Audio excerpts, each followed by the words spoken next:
I've told my stories about Zhongnanshan before, but I think since we're looking from here for the next 4 or 5 incredible episodes, Master Empty Cloud is experiencing the life of a hermit. And oh my goodness, it's tough to live on Zhongnanshan. So let me share my experiences there. For those of you who've heard it before, maybe maybe some more memories will pop up, because it was memorable, to say the least. In 1989, traveling out to Wutashan and to Umeishan, we got an invitation to go to Xi'an, and an elderly gentleman, Mr. Bai Lao Xiansheng, who was had been the kind of the center for, he had been the head of Buddhist, was it the Zhongjiaoju, a retired religion, the head of the religion department retired for Shanxi province. And so he heard that there were monks from Wanfocheng coming out, and he said, I'd be happy, I have a car, would you like to see Zhongnanshan? And we said, ooh, boy, oh boy, of course. So he drove us to the trailhead in a Jeep. It was one of those Jeeps for multiple seats. So there was, in our delegation, there was, I think, 5 of us. So he parked at the trailhead, and he said, I'll take you into Jingye, Pure Karma Monastery, Jingye. And he told us the backstory as we climbed over boulders. It was, I had trouble with getting in there with my monk shoes, because monk shoes are, the lohanxie are not really good for climbing over boulders. But there we were. So he said, what happened, Jingye during the Cultural Revolution was pretty much destroyed. The Red Guards tried to go out there, but because it was so rugged, it was a poor temple to begin with, so there wasn't much to destroy. So they tried to burn it, but it didn't burn, and so they left it alone after a couple attempts to destroy it. They didn't succeed because there was a good abbot who kept the Dharma alive, even though there was only 3 or 4 monks living at Jingye. He said, but this abbot, what followed, the Red Guards were only one problem of the Cultural Revolution. It was a time of major lawlessness.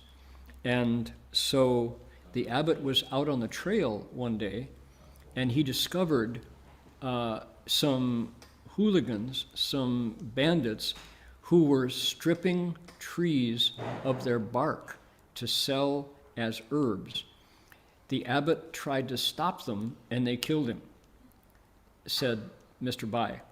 He said, so now, ordinarily, if that was the end of the story, I couldn't take you out here. I wouldn't be allowed to show anybody this. It's not a good story. He said, but recently, there have been young monks from Shaolin Monastery, who have been sent by the Fojiao Xiehui to protect Jingye. He said, I know them, and they would love to meet you.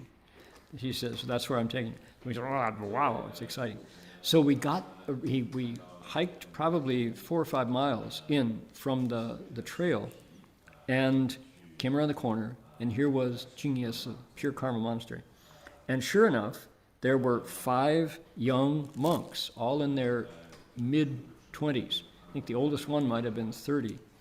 And they introduced their leader, who bowed to us, we bowed to him. And interestingly enough, this young monk spoke pretty fair English. We said, wow, how did you learn your English? He says, we had it at Shaolin Si, we had a crystal radio. I listened to the BBC. And sure enough, his English had a British accent. So he said, we've heard about City of 10,000 Buddhas, and of course, Master Xuan Hua, we're very glad to meet you. And so what did they do? They offered us tea as hosting guests. The problem was they were so poor there that they had no tea leaves. So they took leaves that fell off the trees. They harvested their own tea from trees and turned it into, and poured it in hot water, and we drank tea gathered from the local tree leaves because there was no proper tea available to them. These monks were caretakers. He said the Fojiao, the Buddhist Association, figures nobody's going to mess with Shaolin monks. So we are Dharma protectors of the monastery until they can get a proper Dharma. We are Wu Sung, we are not Fa Sung.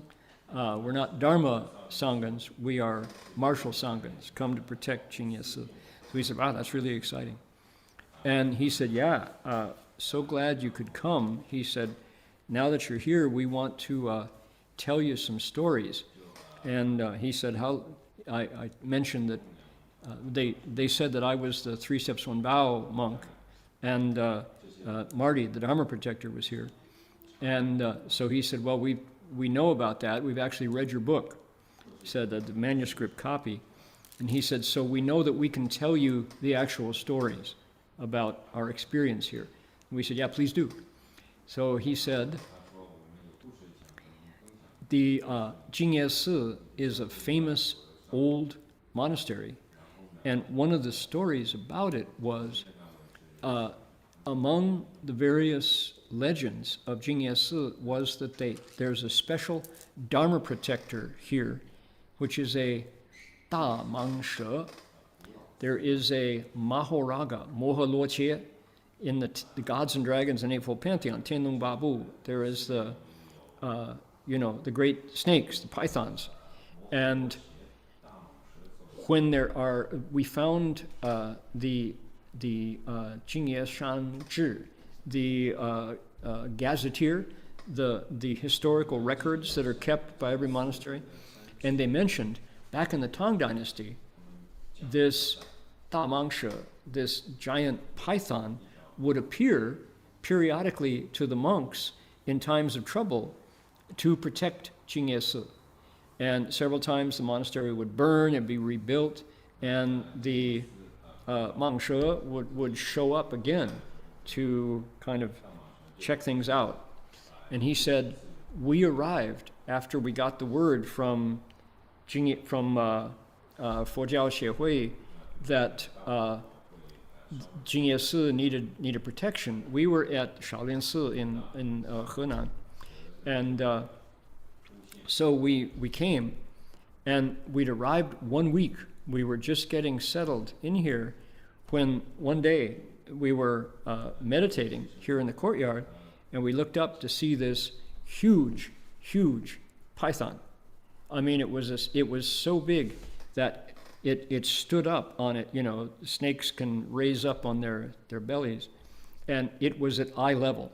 It was that big. It was 12 feet or more, a huge python. And because we had heard these stories about Jingye Si, we said, let's all bow to the Buddhas together. We didn't bow to the snake. On behalf of the snake, we all turned to the Buddha image, which we had set back up. The Buddha had been toppled over. We set the Buddha up, and we all bowed on behalf of the snake to the Buddha. And the snake looked at each one of us, all 5 of the monks, one by one by one. It looked at us, and then it sat back down onto the ground and slithered away. And we very much had the feeling that we had passed the test somehow. So nobody was allowed to be afraid, and in fact, we bowed to the Buddha on behalf of the snake. So here it was again. After appearing in the Tang Dynasty records, sure enough, we we met the snake. So he says, do you believe it or not? 你们信不信？你要台湾和成都改过自新的话，那个天龙八部、护法财神的，都是不许可，都会呀，不保护你，慢慢的就会呀，发生了问题。但是到了和成修道的。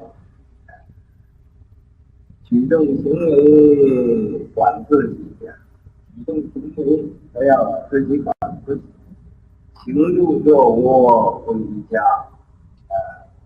有了你一言一行呢，都要自己看着自己，自己管着自己，不要就像那个洗衣服的机器，给旁人洗衣服，把衣服洗干净了，把这个机器呀，弄得很多邋遢的东西，这个机器也不知道，所以